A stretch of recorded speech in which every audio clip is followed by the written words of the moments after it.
efa nanao dingan-dava atsika voatsela zao a ministra miay an'izany fitaterana zany a dia nampiditra zany tao anatin'ny gouvernement ka nikena zany a le atao hoe lettre de politique en matière na sécurité aérienne zany.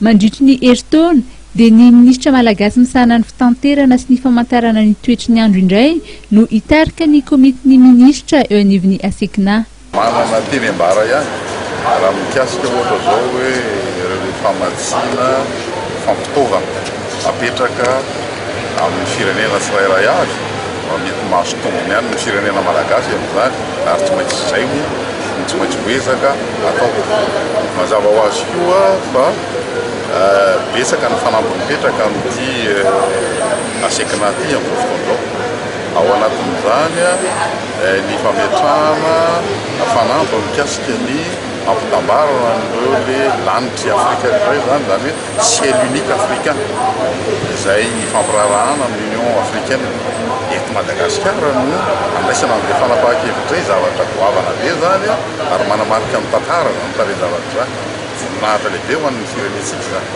Ankoatran'izay koa dia fantatritsika tsara amin'izao fotoana izao zao mitsindry be apetraky ny fikambanana komeza ho an'ny firenena komoriana ho an'ny firenena malagasy mba naterim-baharana sy zara ny traikefananatsika zany anana ny komezako amin'izay le hoe fitaovana ohatran'ny ASECNA zay. Nanamarika ny fotoana androany ihany koa ny fanaovana nisiny ny fifanaraha-piara-miasa FAAR.